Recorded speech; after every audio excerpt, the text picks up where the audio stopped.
예, 이렇게 초대해 주셔서 감사드립니다. 정말 대구 내연곤에 디지스테는 처음 와봤는데요. 정말 시설이 너무 좋고 멋지네요. 예. 저는 후각을 하진 않는데 이 후각이랑 바로 친구라고 할 수 있는 미각 쪽을 연구하고 있고, 오늘은 제가 연구하고 있는 현미경 기술을 활용해서 우리가 맛 연구를 어떻게 하는지를 조금 소개시켜 드리고자 합니다. 그래서 우리가 맛이라고 하면은 크게 5가지 기본 맛이 있다 이렇게 얘기하죠. 뭐 단맛, 쓴맛, 신맛, 짠맛, 감칠맛 이렇게 얘기를 하고요.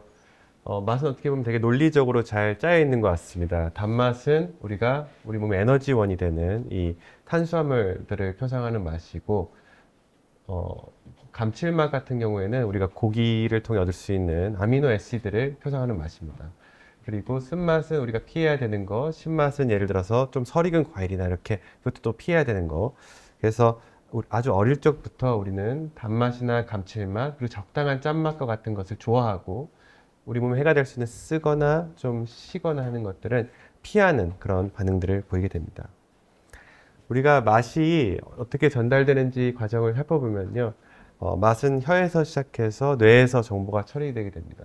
그래서 혀에 있는, 우리 혀를 보게 되면 조그맣게 돌기처럼 있는 것들이 있는데, 그 안에 이렇게 미각 세포들이 한 수십 개에서 100개까지 모여 있습니다. 우리가 미뢰라고 불리는 이 구조에서 이제 맛에 대한 인식이 처음으로 시작이 되고요. 보면 이렇게 줄처럼 들어와 있는 구조들이 신경입니다. 이 미각신경의 몸체는 귀 안쪽에 있는 신경절에 모여 있습니다. 제니큘레이트라 불리는 신경절에 이렇게 뉴런들이 모여 있고요. 얘네가 맛 정보가 전달되는 두 번째 단계가 되겠고요. 또 그 다음 단계는 뇌에서 한 4가지 정도 영역을 거치면서 좀 더 복잡한 정보 처리가 일어난다, 이렇게 보시면 되겠습니다. 그래서 맛 연구 분야에서 우리가 관심을 가지는 것은 혀부터 뇌까지 이루어지는 과정에서 맛 정보가 어떻게 변해갈 것인가 라는 것에 관심을 두고 있고요. 그 중에서 저희 연구실은 이 혀에서 이루어지는 맛 정보 처리에 관심이 많이 있습니다. 그래서 우리가 혀에서 맛 정보가 처리된다 하면은 좀 생소하게 보실 수가 있는데, 혀는 어떻게 보면 단순한 센서라고 보실 수가 있습니다. 그래서 위쪽에는 다양한 화합물을 가진 인풋이 있을 거예요. 뭐 사탕의 단맛이나 뭐 커피의 좀 쓴맛, 레몬의 신맛, 이런 것이 혀에 노출되는 다양한 화합물 인풋이라고 볼 수가 있겠고요. 그 다음에 이 아까 말씀드렸던 이 미각세포 내에서 뭔가 이 화합물에 대한 정보를 맛 정보로, 우리 몸에서 느끼는 맛 정보로 바꿔주고, 그게 이 하나의 시냅스를 통해서 이 미각신경을 통해서 아까 말씀드렸던 귀 안쪽에 있는 신경절로 전달되는, 그래서 인풋은 음식, 아웃풋은 신경의 활성, 이렇게 보시면 되겠습니다. 그래서 이 단계에서 어떤 수준의 정보 처리가 있느냐, 이런 것들이 또 저희가 관심을 가지는 질문인데요. 이 분야에서는 이미 많은 교수님들이 연구를 하셨고, 그 중에 대표적으로 좀 널리 받아들여지는 이론 중에 하나가 저렇게 꼬여있는 전기일주처럼 이 꼬여있는 듯하게 보이지만 색깔이 각각 구분돼서 서로 영향을 주지 않고 전달된다라는 이 레이블 라인 모델이라는 모델입니다. 이 모델은 되게 단순하게 이 동영상 보시면 바로 이해할 수가 있습니다. 그래서 우리 혓바닥을 이렇게 확대하게 되면요, 조금 돌기들이 보이고 그 안에 미각 세포들이 숨어 있습니다. 미각 세포들은 이렇게 마늘과 같이 이렇게 모여 있고요. 이 모델에서는 5가지 기본 맛에 해당하는 미각 세포들이 각각 존재한다고 가정합니다. 뭐 단맛 세포, 쓴맛 세포, 신맛 세포, 뭐 이런 식으로요. 그래서 예를 들어 우리가 뭐 쓴맛이 나는 식물을 먹었다 그러면은 요 쓴맛을 내는 이 화합물이 미각 세포에 노출되게 되고, 쓴맛 세포가 활성화돼서 정보를 뇌로 전달하고, 뭐 짠 걸 먹었다 그러면은 이렇게 짠맛 세포가 활성돼서 뇌로 정보를 전달하고, 이렇게 되게 단순하게 맛 정보가 구분돼서 뇌까지 전달된다라고 보는 모델입니다. 근데 이런 생각에 반론을 제기하는 과학자들도 많이 있습니다. 이 미각 분야에서 대표적으로 이 로퍼 차드와리, 마이애미에 계시는 부부 과학자신데요. 이분들은 레이블라인 모델이 어느 정도는 있을 수 있지만 되게 완벽하게 그 모델을 따르지는 않을 거다라고 얘기를 하십니다. 그 근거는 어떻게 보면 좀 간접적인데요. 어떤 게 있냐면은 우리가 미래를 보게 되면은 다양한 세포 타입이 존재하게 됩니다. 그래서 그 세포 타입을 초기 연구자들이 3가지 타입으로 구분을 했고, 지금 와서 보니까 1번, 2번, 3번 중에 2번, 3번 세포 타입은 이 맛을, 5가지 기본 맛을 느낄 수 있는 세포입니다. 그래서 미각 수용 세포라고도 불리고요. 2번 세포는 단맛을 비롯해서 쓴맛, 감칠맛, 짠맛의 일부를 느끼고요. 신맛 세포는 3번 타입의 세포가 느낍니다. 근데 1번 타입 세포는 이렇게 물음표가 쳐져 있는데 얘네들은 뭘 하는지 아직 명확하지 않은 세포들도 많이 존재합니다. 그 세포가 1번 세포가 된 이유는 이 1번 세포가 미래에서 가장 많은 숫자를 차지하는 세포이기 때문이었습니다. 1번 세포는 미래 전체 절반 정도를 차지하고요. 특이하게 맛을 느끼고 하려면은 맛 수용체가 있어야 되는데 맛 수용체를 하나도 가지고 있지가 않습니다. 또 맛 정보를 뇌로 전달하려면요. 시냅스를 맺어야 되잖아요. 시냅스를 맺고 있지도 않습니다. 그래서 얘네가 뭔지는 모르겠지만 우리 뇌에서 보면은 비슷한 역할을 하는 그 글리아라 부르는 교세포들이 있잖아요. 그래서 미래에 있는 교세포 같은 역할을 하는 세포일 거다. 이렇게 해서 미각 교세포다. 이렇게 불리는 세포입니다.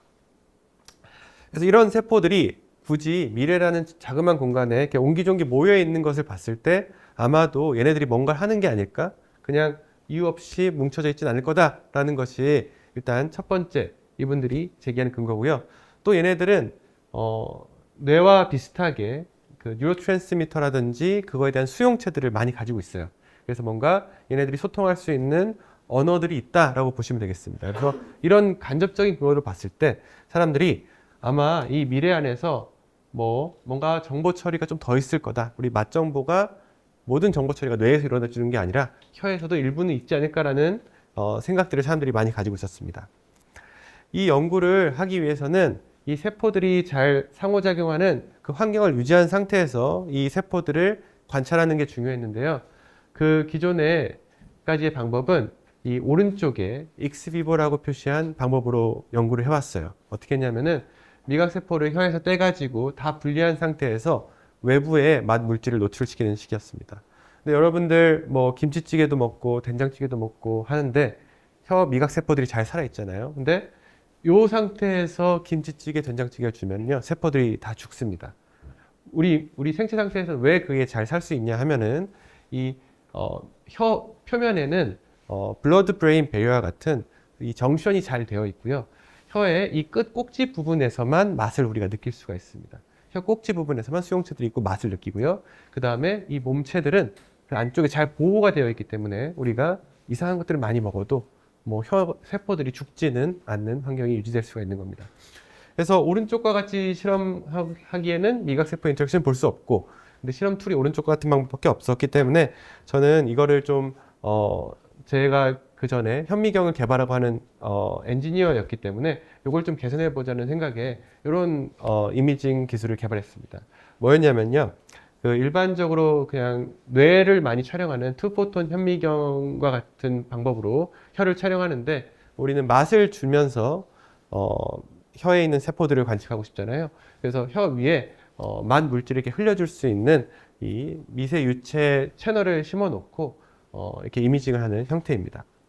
그래서 이 단면을 보게 되면요, 위쪽에서 현미경으로 혀를 촬영하게 되는데 혀 바로 위에는 이 마이크로 플루이딕 채널이라 쓰이는 여기 맛 물질들이 흘러갈 수 있는 채널이 있고요. 그 밑에 이제 미각 세포들이 있겠죠. 그래서 그 강 바닥을 보는 형태로 강 위에는 다양한 맛 물질들이 흘러가고 그 밑에 있는 세포들이 어떤 반응들을 보이는지를 살펴보는 형태입니다.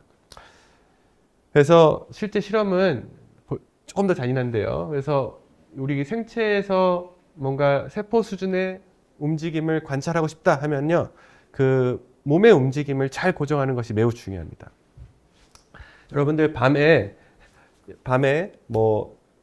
여러분들 촬영을 하게 되면요, 그 피사체가 조금만 움직여도 이렇게 번지게 되고 잘 촬영이 안 되는 걸 보실 수가 있을 거예요. 일반적으로 생체 영상은 이렇게 되게 어두운 환경에서 자그마한 빛을 검출하는 것이고 또 워낙에 작은 것을 보는 것이기 때문에 이 움직임을 최대한 제어해 놓고 촬영하는 것이 중요합니다. 그래서 뭔가 잡을 게 필요한데 이 두개골이 뭔가 잡기에는 되게 좋은 장치가 됩니다. 그래서 두개골에다가 이렇게 덴탈 시멘트 가지고 잘 이렇게 고정을 시켜 놓고요. 또 이제 혀를 이제 노출시켜야겠죠. 그래서 밑에 입술을 이 쇠판에 붙이고 혀를 잘 끄집어내 가지고 이렇게 붙여 가지고 혀 표면을 잘 노출을 시킵니다. 그 다음에 현미경 위에 올리고 위에 아까 만물질들이 흘러가는 통로가 되는 미세유체 칩을 얹고 이제 연결하면은 이제 혀를 관측할 준비가 끝난 것입니다. 그리고 미세유체 칩에 다양한 만물질들이 흘러야 되는데 그걸 위해서는 저희가 이렇게 옥타플로우라는 이렇게 판매되는 제품을 쓰고요. 저희가 미리 이 만물질들을 제조를 해서 한 8개에서 한 16개 정도를 미리 이렇게 채워 놓게 되고요. 얘네들을 하나로 묶어서 아까 있는 혀 위에 이렇게 흘려주게 되면요. 이 혀 위에 지금 초록색으로 보이는 건 혀의 이제 까끌까끌한 그 필리폼 파필라라는 구조고 여기다가 일단 물감을 한번 흘려봤는데 이렇게 빨간색으로 했다가 다시 씻겨져 나가고 이렇게 우리가 원하는 만물질을 잘 원하는 타이밍에 전달할 수 있다라는 것을 일단 확인을 했습니다. 그래서 이제 혀를 이제 관측을 하면 되는데 이거 혀를 관측하는 현미경 사진이고요. 위에서 촬영을 하게 되고 만물질 전달하는 시스템 이렇게 보이시죠? 근데 우리가 혀는 뭔가 현미경을 통해서 잘 확대해서 본다고 해도 아무런 활성에 대한 뭔가 활성에 따라서 얘가 밝기가 변하거나 하지 않잖아요. 그래서 아무것도 원래 상태에서는 볼 수가 없습니다. 그걸 관측하기 위해서는 뭔가 센서가 필요한데 이 세포의 활성을 이 빛의 밝기로 전환해주는 이 형광 센서들이 많이 개발되어 있고 그 중에 사람들이 많이 쓰는 이 G캠프라는 칼슘의 액티비티를 밝기로 변화해주는 센서가 있어서 이 G캠프를 미각 세포에 잘 전달시키고 저희가 관측하게 됩니다. 이 미래는 제가 아까 말씀드렸다시피 약간 이렇게 마늘 같은 모양을 하고 있어요. 마늘 하나하나가 세포 하나하나라고 보시면 되고요. 제가 혓바닥을 위에서 바라보기 때문에 이 위에서 바라본 모양은 마늘을 실제 이렇게 위에서 바라본 모양이랑 유사합니다. 그래서 세포들의 끄트머리가 한 군데로 이렇게 모여 있고요. 여기 한 군데로 모여 있는 부분에서 이제 맛 인식이 시작되고 그 실제 맛을 흘려주면요. 요 마늘의 끄트머리라고 할 수 있는 그 혀의 표면 부분만 이렇게 밝게 빛나게 됩니다. 칼슘 활성이 보이게 되고요. 또 그 안으로 들어가게 되면요. 이렇게 마늘을 좀 썰어 놓은 것과 같이 이런 형태가 보여요. 그래서 세포 알갱이 하나하나들이 보이게 되고요. 그 세포 사이사이에는 미각 신경들이 이렇게 들어와 있습니다. 그리고 뇌랑 연결해주는 미각 신경들이 들어와 있고 그 신경은 이렇게 점점점으로 보이게 되겠죠. 이렇게 딱 잘라놨으니까 이 점점점들에서 밝게 빛나는 것이 미각 신경들의 활성입니다. 그래서 저희가 미래를 이렇게 3차원으로 촬영하게 되면요. 미각 세포의 활성을 볼 수가 있고 바로 그 다음 단계라고 할 수 있는 미각 신경의 활성을 동시에 측정할 수 있습니다. 그래서 저희가 실제 촬영하는 것은 이렇게 뭐 동영상을 계속 찍으면서 만 물질을 흘리는 형태입니다. 예를 들어서 이렇게 10만 물질을 흘리면요, 10만 세포가 이렇게 뭐 깜빡하고 2번 세포가 반응했다 이렇게 볼 수가 있고요. 이걸 계속 촬영하면서 뭐 쓴맛을 흘리게 되면은 뭐 다른 세포들이 이렇게 반응한 것을 볼 수가 있고요. 또 뭐 다음에는 저희가 MSG에 해당하는 우마미를 흘리게 되면요, 또 뭐 다른 세포들이 반응한다. 이런 식으로 우리가 세포들의 움직임을 다양한 맛을 주면서 살아있는 동물에서 관측할 수가 있습니다. 그리고 아까 전에 지금까지 본 건 2번, 3번 세포가 맛에 잘 반응하는 것을 봤고요. 근데 저희가 연구실에서 한 가지 궁금증이 생겼습니다. 1번 세포가 되게 많이 있고 뭔가 할 것 같다고는 얘기하는데 1번 세포가 그러면은 맛이 들어오는 과정에서 정말 아무것도 안 하느냐, 이것에 관심이 있었어요. 그래서 1번 세포를 볼 수 있는 이 쥐를 저희가 구해가지고 1번 세포가 진짜로 아무 일도 안 하는지를 한번 관측을 해봤습니다. 다시 말씀드리면요, 1번 세포는 미각 수용체도 하나도 없고 미각 신경과 연결되지 않아서 뭔가 맛이 흘러가는 과정이랑은 아무 상관없는 세포처럼 구조적으로는 보이는 세포입니다. 대신에 되게 많고 미래에서 다른 세포들을 사이사이에 다 껴 있습니다. 저희가 맛을 주고 되게 놀랐었는데 쓴맛을 주거나 짠맛을 주거나 단맛을 주거나 했을 때 다양한 1번 타입의 세포들이 이렇게 깜빡하고 반응하는 것을 볼 수가 있었어요. 근데 이 반응이 좀 특이했습니다. 뭐였냐면은 우리가 맛 물질을 혀에 넣게 되면요, 바로 우리가 단맛이네 쓴맛이네 알 수 있잖아요. 그래서 혀에 있는 세포는 당연히 바로 반응을 해줘야 됩니다. 근데 얘는 좀 특이하게 되게 대부분의 경우에서 좀 이렇게 5초에서 10초 정도 있다가 되게 뒤늦게서야 깜빡이었어요. 그래서 뭔가 당연히 수용체도 없으니까 맛을 느끼는 세포는 아닐 거고 한데 맛이 왔을 때 적어도 아무것도 안 하는 것은 아니다, 이 정도는 알 수가 있었습니다. 그래서 뭔가 깜빡이고 있으니까 뭔가를 하지 않을까, 뭔가 재밌는 게 있지 않을까, 이런 생각을 하게 되었었습니다. 그래서 여기까지 간단히 요약드리면요, 저희가 일단 혀를 볼 수 있는, 살아있는 상태에서 볼 수 있는 세포 이미징 시스템을 만들어 가지고 그 미래 안에 있는 세포 간에 뭔가 인터랙션이 있으면 보자라는 되게 막연한 생각에서 프로젝트를 시작했고, 보다 보니까 2번, 3번 타입 세포, 수용체가 있는 세포는 당연히 뭐 깜빡이고 이렇게 반응을 잘하고 다양한 맛을 잘 느낀다라는 것은 예상한 대로 나왔는데, 특이하게도 1번 세포 수용체도 없고 아무 연결성도 없는데 얘네들도 뭔가 깜빡이더라라는 것이 저희가 재밌었고 이걸 집중적으로 연구해보자라는 생각을 하게 되었습니다. 그리고 또 특이했던 것이 이 맛을 느끼는 세포들은 바로 이렇게 깜빡깜빡 반응을 하는데 1번 타입 세포는 좀 뒤늦게 반응을 한다. 그래서 뭔가 다른 일을 하는 것 같다라는 생각을 하게 되었습니다. 그래서 저희가 1번 타입 세포가 우리 맛 정보를 바꾸지 않을까라는 좀 막연한 아이디어를 가지고 계속 고민을 했습니다. 도대체 얘가 뭘 할까? 그래서 다양한 환경에서 실험도 해보고 했는데 저희가 여기서 한 6개월 정도는 연구가 진행이 안 되고 정지돼 있다가 저희가 좀 실마리를 찾은 것이 뭔가 길게 지속되는 환경에서 얘네가 활성을 보이지 않을까라는 생각을 했고, 우리가 음식을 1초 만에 삼키지 않잖아요. 씹으면서 오래 맛을 느끼기 때문에 그런 맛을 오래 느끼는 환경에서 중요한 역할을 하지 않을까라는 생각을 하게 되었습니다. 그래서 저희가 좀 찾아보다 보니까 이 센소리 어댑테이션이라는 현상이 후각을 비롯해서 다양한 센소리 모델리티에서 있다는 것을 알게 되었고요. 뭐 냄새나는 화장실에 가도 여러분들 처음엔 되게 세게 느껴지다가 금방 적응을 하게 되고, 되게 시끄러운 공간에 가게 돼도 처음엔 너무 시끄럽다가 금방 적응을 하잖아요. 그래서 우리 센소리 시스템, 오감은 다 이렇게 적응하는, 처음에는 민감하게 느끼다가도 적응하는 그런 특성들을 가지고 있습니다. 미각에서도 이런 게 잘 알려져 있는데 와인 테이스팅 하는 데서도 이거는 미각과 후각이 합쳐진 것이긴 하지만 이렇게 테이스팅을 하게 되면요, 한 모금 두 모금 하게 되면은 처음에는 맛과 향이 강하게 느껴지다가 점점점 약하게 느껴진다는 것이 알려져 있습니다. 이런 감각 적응 중에서 잘 알려진 것이 단맛에 대한 적응 현상이에요. 그래서 우리가 사탕을 먹고 또 사탕을 먹으면 단맛이 좀 더 약하게 느껴집니다. 물 마시다가 사탕을 먹으면 단맛이 훨씬 더 강하게 확 느껴져요. 그래서 이런 단맛 적응 현상이 잘 알려져 있고, 그것에 대한 메커니즘도 어느 정도 알려져 있습니다. 뭐냐면은 단맛 수용체를 처음 발견했던 연구자가 발견한 건데, 단맛 수용체가 단맛에 길게 노출되면은 얘네가 안으로 숨어 들어갑니다. 그래서 인터널라이즈는 되면서 맛에 대한 감도를 떨어뜨린다. 그래서 얘가 단맛에 우리가 적응하게 되는 원인이 된다라는 것을 얘기를 했습니다. 그래서 뭐 다 밝혀진 것 같지만 저희가 이 실험을 그래도 해봤습니다. 그래서 단맛에 해당하는 우리가 다이어트 콕에 사용되는 그 아세슬팜 포타슘이라는 물질을 반복해서 줘가면서 미각세포의 활성을 관측을 했습니다. 관측을 하면서 저희가 아까 전에 저희가 3차원으로 보게 되면요, 끄트머리에서 반응하는 미각세포의 활성, 그리고 안쪽으로 내려가면서 미각신경까지 같이 볼 수 있다고 말씀드렸는데, 이렇게 3차원으로 촬영하면서 이 만물질을 반복해서 혹은 지속적으로 전달하는 이런 실험들을 하게 되었습니다. 그래서 결과를 하나 보여드리면요, 이 지금은 이제 맛을 느끼는 단맛 세포 2번 세포의 활성입니다. 끄트머리에 깜빡이는 게 단맛 세포의 활성이고요. 지금 화살표 표시한 부분을 보시게 되면요, 이게 첫 번째 봤을 때 깜빡인 거, 두 번째 깜빡, 세 번째 전달했을 때 깜빡, 네 번째 전달했을 때 깜빡, 이런 식으로 맛 전달할 때마다 깜빡깜빡 잘 반응합니다. 그게 우리가 단맛을 느끼는 과정이고, 얘네를 이제 밝기를 이제 그래프로 표현해 보면은 처음에는 조금 강하게 했다가 점차적으로 약해지긴 하는데 살짝 떨어집니다. 그렇죠? 생각보다 많이 떨어지지 않죠. 살짝 떨어집니다.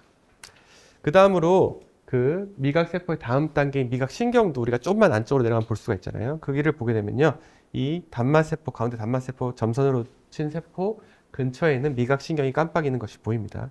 보시면요, 첫 번째 전달했을 때 이 깜빡이는 거고요, 두 번째 이제 한 반응, 지금 세 번째 반응, 그리고 네 번째 반응, 뭐 이런 식으로 다섯 번째 반응, 이런 식으로 전달해 가면서 얘네들의 활성을 보게 되면요, 마찬가지로 처음에 많이 반응했다가 점차 줄어드는 활성을 보이는데, 저희가 좀 신기했던 게 미각세포는 좀 천천히 떨어지는데 미각신경에서 봤을 때, 그 다음 단계에서 봤을 때는 좀 많이 떨어지는 특성이 보였습니다. 이게 되게 반복적으로 계속 보였고요. 이 미각세포가 그래서 단맛 적응을 하는 것은 맞는데, 그 다음 단계로 넘어갔을 때 단맛 적응이 한 번 더 있는 것 같았어요. 그래서 수용체 수준에서만 적응이 발생된다면은 요만큼만 일어나고 끝나야 되는데, 미각신경 갔을 때 더 많이 적응이 일어난다는 걸 봤을 때 뭔가 하나 더 있는 것 같다라는 생각을 하게 되었습니다. 그리고 저희가 그러면은 미각신경과 미각세포 사이에 있는 뉴로트랜스미터가 있는데 그게 ATP가 그 신호를 전달하게 되는데요. 이 ATP도 보고 싶어서 ATP도 한번 봤더니 마찬가지로 이렇게 많이 떨어집니다. 그래서 이걸 봤을 때 미각세포가 수용체 수준에서 뭔가 적응을 한 다음에 그 다음에 뭔가 한 번 더 하고 ATP를 분비하는 게 아닌가라는 생각을 하게 되었습니다. 예, 여기까지 잘 쫓아오시고 계시죠? 그래서 여기까지 간단히 요약에 설명드리면요. 우리가 단맛을 여러 번 주거나 길게 노출되었을 때 미각세포의 반응은 점차적으로 떨어집니다. 이거는 미각 수용체 수준에서 안으로 숨어 들어간다고 했었죠. 이걸로 설명이 가능한데요. 그 다음 단계에 해당하는 ATP나 미각신경으로 넘어가게 되면요. 훨씬 더 빠르게 저희가 이거를 facilitated 됐다고 표현하는데 더 빠른 어댑테이션이 보이고 여기서는 미각 수용체만으로는 설명할 수 없는 뭔가가 있을 것 같다라는 생각을 하게 되었습니다. 그래서 그 뭔가가 타입 1셀이었으면 좋겠다라는 생각을 가지면서 타입 1셀의 활성, 그 아까 미각 교세포의 활성을 관측을 해봤습니다. 똑같이 단맛이 노출되는 환경에서 미각 교세포의 활성을 보면요. 좀 깜빡이고 또 깜빡이고 깜빡이고 하는데 뭔가 아까처럼 명확하지 않죠. 명확하게 반응 이렇게 보이는 게 아니라 뭔가 반응이 끊어지지 않고 이루어지는 것처럼 보이고 마지막에는 이렇게 한 세포가 확 밝아지는 것 같은 반응을 보이기도 하고요. 다시 한번 보시면요. 좀 깜빡깜빡 하다가 한 세포는 되게 뒤늦게 이렇게 밝아지는 이런 현상들을 보입니다. 그래서 얘네들은 훨씬 더 복잡한 반응들을 보이고 대신에 저희가 알 수 있었던 거는 적어도 단맛은 떨어지는데 얘네들은 올라가는 경우도 되게 많다. 그리고 여전히 뒤늦게 반응한다. 이런 특성들을 볼 수 있었어요.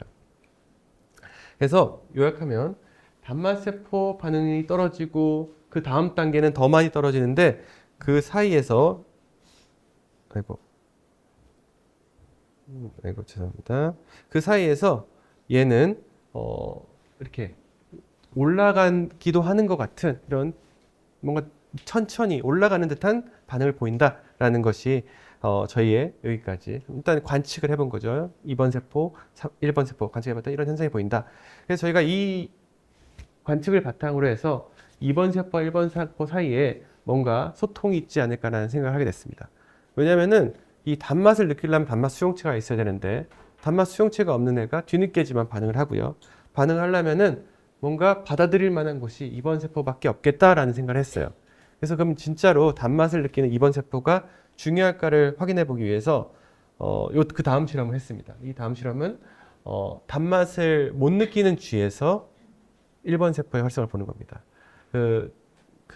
우리가 단맛 신호 전달하는 과정은 이미 잘 알고 있고요. 단맛 신호 전달하는 중요한 유전자 중에 하나를 없애면요, 낙아웃 시키면은 단맛을 못 느낍니다. 이 쥐는 단맛 쓴맛을 못 느끼는 쥐인데요. 여기서 1번 세포의 활성을 관찰해 봤습니다. 지금 왼쪽에 보이시는 이 트레이스들은 정상적인 세포, 1번 세포 활성들을 보여드리는 거고요. 우리가 단맛, 쓴맛을 못 느끼는 쥐에서 어떠냐면요. 1번 세포의 활성이 완전히 꺼집니다. 짠맛에는 여전히 반응하지만 1번 세포 활성이 완전히 꺼져요. 이걸 통해 봤을 때 이 2번 세포가 꼭 있어야지만 1번 세포가 반응을 할 수 있구나. 2번 세포를 통해서 단맛 정보를 어떻게든 받고 활성화되는구나 라는 것을 알 수가 있었고요. 그 사이에 매개하는 물질이 뭔가, 그 다음에 궁금하겠죠. 그 물질을 혀에서 뉴로트랜스미터로 활용되고 있는 ATP일 거다라고 생각했어요. ATP가 분비돼서 그 다음 신경을 활성화되는데 이 ATP가 많이 분비되는 환경에서는 넘쳐 흐를 수가 있고요. 그것이 근처에 있는 1번 세포를 건드리지 않을까라는 생각을 해가지고 저희가 이 ATP를 분비하는 채널을 한번 이렇게 막아봤습니다. 이 막아봤더니 실제로 1번 세포 반응이 사라졌습니다. 이걸 봤을 때 아마도 ATP를 통해서 1번 세포가 반응하는 것 같다라는 것을 알 수 있었고요. 진짜 그러면 ATP를 외부에서 줬을 때 1번 세포가 반응하는지를 확인해 봤는데요. 우리가 혀에 ATP를 직접 노출시키면요. ATP는 되게 불안정한 물질이라서 금방 디그레데이션 되고 아무 효과가 없습니다. 근데 피를 통해서 흘려주게 되면요. 죽지 않을 적절한 농도를 흘려주게 되면은 이렇게 1번 세포가 많이 우르르 활성화되는 걸 볼 수 있습니다. 그래서 ATP가 1번 세포를 직접적으로 건드릴 수 있다. 이런 것도 확인할 수가 있었습니다. 그래서 여기까지 보시게 되면은 2번 세포가 단맛을 느낄 수 있는 2번 세포가 1번 세포를 활성화시키는 과정은 ATP를 통해서 이루어지고 아마 ATP 수용체가 1번 세포가 가지고 있어서 활성화될 거다. 이렇게 생각할 수가 있겠죠. 그래서 1번 세포가 깜빡이는 활성까지는 우리가 이해를 했는데 그럼 그 다음 단계는 뭘까? 1번 세포가 깜빡이고 아무것도 안 할 수도 있잖아요. 근데 1번 세포가 뭔가를 하지 않을까라는 생각을 가지고 우리가 1번 세포만 선택적으로 잘 활성화시키면서 단맛이 전달되는 과정을 보고 싶었습니다. 그래서 1번 세포를 활성화시키려고 저희가 여러 가지 시도를 해봤어요. 1번 세포를 아까 피를 통해서 전달해서 활성화시키는 거는 우리가 손쉽게 여러 가지 실험을 하기는 어렵고요. 혀에다가 뭔가 우리가 물질을 전달해서 1번 세포의 활성을 조절하는 과정에서 단맛 정보가 어떻게 바뀌는지를 보고 싶었습니다. 다양한 걸 시도해봤는데 ATP 비슷한 물질을 시도해봤는데 다 효과가 없었습니다. 그러다가 저희가 왜 그렇지라고 좀 고민해보다가 이 미래라는 구조가 이 피지컬하게 아까 배려가 또 있죠. 우리가 이상한 음식들도 다 먹을 수 있는 이유 피지컬한 배려도 있고 또 ATP가 신경 전달 물질이다 보니까 얘를 되게 빨리 없애버립니다. 미래 내에서는. 잠깐 단맛 전달하고 계속 단맛이다라고 느끼면 안 되잖아요. 그래서 빠르게 없애버리는데 이런 엔자이매틱 배려까지 존재해서 이 혀에다가는 ATP를 전달해 아무 효과가 없습니다. 그래서 화학적으로 이 ATP가 잘 안 부서지는 폼이 사람들이 만들어 놓은 게 있어서 얘를 전달해 보니까 1번 세포가 잘 자극되는구나라는 걸 확인할 수가 있었고요. 저희가 이 ATP가 다양한 베리언트들이 존재하는데 이것들을 쭉 스크린해 보면서 실제 타입 1 세포가 받아들이는 수용체가 아마도 이 P2Y2라는 이 두 번째 서브 타입이 될 것이다라는 생각을 할 수 있었고요. 얘를 자극할 수 있는 것이 찾아보니까 안약으로 많이 활용돼서 쓰이고 있더라고요. 이 디쿠아스라고 우리나라에서도 많이 활용되고 있는 이 안약이 이 다이쿠아 포솔이라는 저희가 찾은 그 물질을 가지고 있어갖고 이 물질이 엄청 비싸서 실험을 인비보에서 하기는 어려운데 이 안약을 하게 되면 한 100배 싸집니다. 그래서 저희가 이 제약회사랑 연락해서 이 안약을 한 10통 구매해서 쥐실험에 많이 활용하고 있습니다. 실제 저희가 이 안약을 통해서 P2Y2라는 걸 예상을 했는데 실제 저희가 이 1번 세포가 가지고 P2Y2를 가지고 있나 확인을 해봤더니 실제 잘 가지고 있다라는 걸 확인할 수 있었고 1번 세포 중에 한 20-30% 정도 가지고 있는 것 같고 다른 세포에는 아주 일부만 존재합니다. 그래서 1번 세포를 효과적으로 자극할 수 있는 거다라는 것을 확인할 수 있었습니다. 그 다음에 이제 1번 세포를 강제적으로 자극된 상황에서 그럼 단맛 정보가 바뀔까라는 것이 그 다음 저희 질문이었는데요. 이렇게 1번 세포를 우리가 안약을 통한 물질을 통해서 자극을 시켜놓고 그 다음에 단맛, 아까 다이아콕에 쓰이는 이 아세틸콜 포타슘을 흘려주게 되면은 단맛 세포가 반응하는데 이 자극을 하고 안 하고에 따라서 1번 세포의 활성화 정도에 따라서 단맛을 느끼는 정도가 많이 바뀝니다. 어떤 방향으로 바뀌냐면요. 왼쪽이 전, 오른쪽이 후인데 후가 좀 더 옅은 색깔로 보이시죠? 이게 좀 더 낮게 반응합니다. 단맛이 억제된다라는 것을 볼 수가 있었고요. ATP 수준에서 신경 수준에서 비슷하게 억제되는 것을 볼 수 있었습니다. 또 이것만 가지고는 저희가 확신할 수가 없어서 또 다른 물질 중에 1번 세포를 좀 더 강하게 활성화시키는 물질을 좀 찾다 보니까 우리가 뭐 사랑의 호르몬이라고 불리는 옥시토신이 이 1번 세포를 잘 자극할 수 있을 거라는 얘기가 있었습니다. 옥시토신 수용체를 많이 가지고 있다는 리포트가 있어서 저희가 옥시토신을 배에다가 주입해 주면서 1번 세포를 봤더니 저희가 이 한 번도 보지 못한 엄청나게 강한 활성 그리고 10분 정도 지속되는 활성을 보였어요. 예, 그래서 이 옥시토신이 1번 세포를 강하게 활성화시키니까 아마 얘가 또 단맛을 낮추지 않을까라는 생각을 가지고 해봤더니 여기서는 훨씬 더 많이 왼쪽에 비해서 오른쪽이 훨씬 더 줄어든 것을 볼 수 있죠. 옥시토신 호르몬을 받으면은 단맛이 쥐 혀에서는 적어도 확 낮아질 수 있다라는 것을 확인할 수가 있었습니다. 그래서 뭐 여기까지 요약해 보면요. 다이쿠아포솔 아까 안약으로 쓰이는 물질 그리고 옥시토신 우리가 사랑의 호르몬 혹은 출산 마지막에 유도할 때도 옥시토신을 넣죠. 그래서 그 호르몬이 단맛을 상당히 많이 억제시킬 수 있구나. 1번 세포를 통해서 억제시킬 수 있구나 라는 것을 확인할 수가 있었습니다. 그래서 이 실험 과정을 통해서 저희가 1번 세포가 가진 P2Y2를 통해서 ATP를 받아서 뭔가 하는 것이 되게 중요할 거다라는 것을 알게 되었죠. 그래서 진짜 이 P2Y2가 또 중요하냐라는 그 질문을 가지고 또 그 다음 미각신경에서 어댑테이션 반응을 또 한번 봤습니다. 이 정상적인 쥐에서는요, 어댑테이션 반응이 다 똑같이 이루어지잖아요. 되게 빠르게 어댑테이션 하는 애 있고 천천히 어댑테이션 하는 애가 있어요. 그래서 균일하지 않고 이렇게 빠른 것부터 느린 것까지 이렇게 그라데이션을 통해 존재하고요. 좀 저희가 좀 자세히 보니까 좀 되게 짧게 반응하는 애들이 한 30% 있고요. 되게 천천히 떨어지는 애들이 한 70% 있는 것처럼 보였습니다. 그래서 저희가 이렇게 히스토그램을 한번 그려보면요. X축이 얼마나 길게 반응하는지를 보게 되면은 좀 되게 완전히 딱 클리어 컷이 있는 건 아니지만 좀 짧게 반응하는 애들, rapidly adapting 하는 그룹, 천천히 adapting 하는 그룹이 있습니다. 근데 우리가 P2Y2 낙아웃에서 똑같은 실험을 하게 되면요. 대부분이 이렇게 천천히 떨어지는 그룹에 해당하는 어댑테이션이 확 느려지는 이런 특성을 보입니다. 그래서 빨리 어댑테이션하는 거의 없고 되게 천천히 어댑테이션 한다. 이런 것들을 볼 수 있었습니다. 그래서 P2Y2 타입 1셀의 중요한 역할을 하는 거가 아마도 모든 어댑테이션에 작용한다기보다는 이 빠르게 어댑팅 하는 것을 만들어내는 역할을 하지 않을까라는 생각을 하게 됐습니다. 여러분들 신경과학 수업을 들어본 학생들은 Rapid Adapting, Slow Adapting 한번 들어봤을 거예요. 다양한 모델리티에서 있는데 특히 촉각에서 우리가 빠르게 어댑팅하는 널브가 있고 천천히 어댑팅하는 널브가 있다라는 것을 배우셨을 겁니다. 그리고 그게 촉각에서 되게 중요한 것이 우리가 물건을 만질 때 이 물건의 모양을 인식할 때는 천천히 어댑팅하는 애가 주로 역할을 할 수가 있고 근데 얘가 까칠까칠하냐 부드러우냐 하는 거는 손이 빠르게 떨리는 하이 프리퀀시 컴포넌트를 잘 인식해야지 느낄 수가 있겠죠. 그래서 그때는 빠르게 어댑팅하는 애가 우리가 그 촉각을 느끼는 데 중요한 역할을 하게 됩니다. 이것과 되게 비슷하죠. 빠르게 어댑팅하는 애, 천천히 어댑팅하는 애가 존재한다라는 것을 저희가 볼 수가 있었고 그러면은 혀에서 단맛을 느낄 때 빠르게 줄어드는 느리게 줄어드는 게 뭐가 중요하냐라는 것을 제가 또 고민해 보다가 아마 우리가 단맛을 길게 느끼고 있는 상황에서 이 단맛을 얼마나 오랫동안 느끼고 있는지를 우리가 인식하는데 중요한 역할을 하지 않을까? 우리가 단맛을 1초, 2초, 3초 이렇게 세면서 느끼지 않고 단맛을 오래 물고 있었을 때 길게 천천히 떨어지는 애는 아마도 긴 그 지속 시간을 잘 이제 느낄 수가 있고 짧게 떨어지는 애는 짧은 지속 시간을 잘 느낄 수가 있고 뭐 이런 식으로 생각하게 됐습니다. 그래서 그거를 뭐 이렇게 증명할 방법이 사실 마땅치 않은데 이거를 우리가 최근에는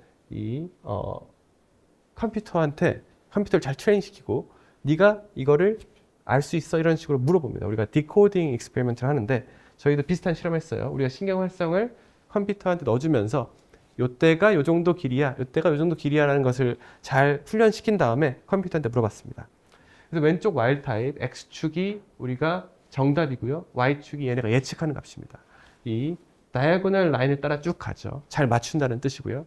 근데 이 낙아웃의 데이터로 트레이닝 시킨 애는 보면은 어느 정도 이후는 잘 맞추는데 그 이전은 다 틀립니다.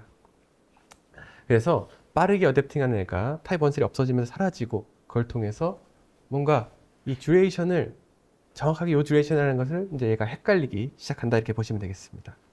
이건 좀 자세한 내용이었고요. 그래서 우리가 혀를 통해서 어쨌든 뭔가 1번 세포가 깜빡이면서 뭔가를 한다라는 것을 이제 알았는데 그게 혀에서만 있고 끝나는 현상이 아니고 우리가 진짜 맛을 뇌 속에서 느낄 때까지 중요하다. 그래서 지금까지는 우리가 감각, 센세이션에 대한 얘기였다면은 지금부터는 이제 퍼셉션, 우리가 어떻게 그걸 지각하는지에 대한 얘기입니다. 그걸 보는 방법은 동물 실험에서는 행동 실험을 하는 방법이 있습니다. 동물한테 행동 실험을 하기 위해서 저희가 데이비스 리그라고 불리는 이걸 사용했고요. 이 쥐가 이 안쪽에서 있다가 목마르게 만든 쥐입니다. 그래서 뭔가 포트가 열리고 물 포트가 나오면 열심히 먹게 되는데 이 포트를 우리가 한 16개 정도를 랜덤으로 돌려가면서 원하는 맛을 노출시킬 수가 있습니다. 그래서 저희는 다양한 단맛 물질들을 노출시켜가면서 그러면 얘네가 더 단 걸 당연히 좋아하니까 많이 먹고 덜 단 거는 조금 빨아먹고 하기 때문에 얘네 이 릭하는 횟수를 카운트하면은 얘네가 이것을 어떻게 느끼는지를 간접적으로 예측을 할 수가 있겠죠. 그래서 어떤 실험을 했냐면요. 처음에는 그냥 기본적인 물을 주다가 다양한 단맛을 줬을 때 얘네가 어떻게 느끼는지를 확인하고 또 다른 실험에서는 아까 안약에 해당하는 물질을 물에 섞어주고 그 안약을 혀에 노출시킨 다음에 다양한 단맛 물질을 노출시킵니다. 그러면은 정상적인 시는 그 안약이 노출되었을 때는 타입 1 세포가 활성화되고 아마도 단맛을 좀 억제시키겠죠. 실제로 그 단맛 농도에 따른 릭 카운트가 전반적으로 줄어드는 현상을 보입니다. 얘네가 단맛을 좀 더 약하게 느낀다는 것인데 낙아웃에는 그 현상이 사라지고요. 이 현상을 통해서 저희가 진짜 단맛을 우리가 1번 세포를 강제적으로 활성화시켰을 때 단맛이 퍼셉션 수준에서도 억제되는구나라는 것을 알 수가 있었고요. 저희가 맛 연구가 좀 장점이라고 생각하는 것 중에 하나가 후각도 마찬가지일 텐데요. 저희가 임상으로 가는 것이 아주 빠를 수 있습니다. 그래서 우리가 실험하다 보면은 쥐가 반응이 안 나오는 경우가 당연히 많죠. 그러면은 맛 물질이 잘못된 거 아니야? 막 이런 생각도 하고 그러는데 그때 그러면 안 되지만 먹어볼 수 있습니다. 그래서 내가 잘못 만들었구나 하는 것이 정답이 바로 앞에 있고요. 저희가 뭐 그렇게 실험한 건 아니고요. IRB라는 걸 통과해가지고 실제 실험을 했고, 아까 쥐에서 했던 실험이랑 똑같이 우리가 그 안약에 해당하는 물질을 혀에 노출시켜서 타입 1세포를 아마 일정 부분 활성화시켰을 때 진짜 단맛에 대한 퍼셉션이 바뀌는지를 테스트해봤고요. 여기 오른쪽에 있는 이 석사 과정 학생이 관련 경험이 많습니다. 무슨 칵테일 동호회 회장도 하고 해가지고 그 왼쪽에 있는 학생한테 이렇게 처음에 우리 그 프리리미너리 테스트를 할 때 동영상인데요. 이 커피 필터에다가 안약을 적셔가지고 혀에다가 노출시킵니다. 한 3초 정도 시키고 그다음에 이걸 뗀 다음에 단맛에 해당하는 이 랜덤 농도의 물질이 한 4개 정도 있고 그걸 혀를 담근 다음에 얼만큼 단맛을 느끼는지 스코어를 이렇게 매기는 식으로 하는 되게 단순한 실험입니다. 그래서 이 학생이 또 한 40명 정도 피험자를 모집해가지고 저희가 해봤더니 아까 쥐에서 봤던 것과 유사하게 이 타입 1세포를 일정 부분 활성화시켰을 때 단맛에 대한 퍼셉션이 한 15%, 20% 쥐보다는 좀 덜 드라마틱했는데 살짝 줄어든다는 것을 볼 수 있었습니다. 그래서 좀 긴 시간 들어주셨는데 저희 연구는 결국 단맛을 오랫동안 느끼는 상황에서 미각 수용체가 안으로 스며 들어가는 수용체 수준에서의 적응 현상은 이미 잘 알고 있었는데 그거 말고 그 옆에 있는 1번 세포가 2번 세포가 아마 과다한 자극을 받은 상태에서 나오는 ATP를 받고 활성화돼서 2번 세포를 다시 피드백 레귤레이션을 통해서 억제할 수 있다. 그걸 통해서 우리가 정상적인 상태에서는 천천히 떨어지는 수준밖에 만들어내지 못하는데 이게 빨리 래피드하게 어댑테이션 할 수 있는 반응을 만들어내고 이걸 통해서 아마도 우리가 뭔가 단맛, 오래 지속되는 단맛을 느끼는데 이 정보를 활용할 수 있지 않을까라는 그런 연구를 소개시켜 드렸습니다. 그래서 저희 연구실에서 이 미각 연구를 우연히 툴을 만들게 되면서 시작하면서 저희가 지금 설명드렸던 것이 첫 번째 연구고 저희가 이거를 뭐 아직 퍼블리시도 안 된 따끈따끈한 연구입니다. 그리고 이걸 연구하면서 저희가 맛을 연구하는 연구실로 좀 탈바꿈을 하게 됐어요. 예전에는 기술을 많이 개발하다가. 그래서 대부분 지금 맛 연구 쪽으로 하고 있고, 아까 전에 말씀드렸다시피 맛 정보가, 맛세포에서 이제, 신경까지 쭈르륵 흘러가는 과정이 단순히 레이블 라인처럼 그냥 쭉 흘러가고 끝나는 게 아니라 뭔가 정보 처리가 있을 수 있다라는 것을 저희가 보기 시작했고, 그 중에 하나가 제가 1번 세포와 2번 세포 간의 소통이 중요할 수 있다는 것을 말씀드렸죠. 저희가 다른 세포들 간의 소통도 계속 관심을 가지고 연구를 하고 있고요. 또 맛 연구는 실험실 수준에서는 되게 단순한 것들을 많이 연구합니다. 특히 동물 실험할 때는요. 그래서 심지어 우리가 맛을 하나만 먹지 않죠. 뭐 단짠 뭐 이런 걸 섞어서 먹는데 섞어서 먹는 상황에서 어떻게 맛 정보 처리가 이루어질까 또 연구가 거의 되어 있지 않습니다. 제가 그런 것에 대해서 관심이 많고요. 오늘 이제 향기 학회인데요. 이 향기 콘서트인데요. 향기와 미각은 뗄래야 뗄 수가 없습니다. 우리가 그래서 플레이버라고 표현하는 것은 우리가 맛이라고 한국어에서는 좀 애매하게 표현하지만 테이스트라고 하면은 혀에서 느껴지는 거, 플레이버라고 하면은 후각이랑 합쳐진 것을 말하는데요. 뭐 풍미라고 표현할 수가 있을 것 같은데 이 풍미에 대해서도 얘네가 어디서 합쳐지는지 이런 것들에 대해서 학생이 또 관심이 많아서 이 부분에서도 연구를 하고 있고 한 3년쯤 후에 한 번 더 불러주시면은 그때는 향기 콘서트에 걸맞는 주제로 좀 더 설명드릴 수 있을 것 같습니다. 그리고 우리 미래 근처에는 미래만 있지 않고요. 근처에 우리가 매운맛을 느낄 수 있는 이거는 맛이라고 안 하죠. 제가 맛이라고 하는데 매운맛을 느낄 수 있고 혹은 텍스처를 느낄 수 있는 이 트라이제미널 신경들도 들어와 있습니다. 그게 우연찮게도 바로 옆에 와 있어요. 그래서 혹시나 이 매운맛 혹은 뭐 치약의 샤워한 맛 혹은 텍스처 같은 것들이 맛에 영향을 줄 수 있지 않을까도 저희가 좀 관심을 가지고 있고 우리가 배부를 때나 몸 상태에 따라서 맛을 느끼는 것이 다르다고 알고 있는데 당연히 뇌에서 작용하는 것도 많지만 이 호르몬 수용체가 또 미각세포가 많이 있습니다. 그래서 이런 호르몬들을 통해서 우리가 우리 몸의 상태에 따라서 맛 느끼는 게 혀에서부터 좀 조절되지 않을까, 이런 부분에도 관심이 많아서 조금씩 연구를 시작하고 있습니다.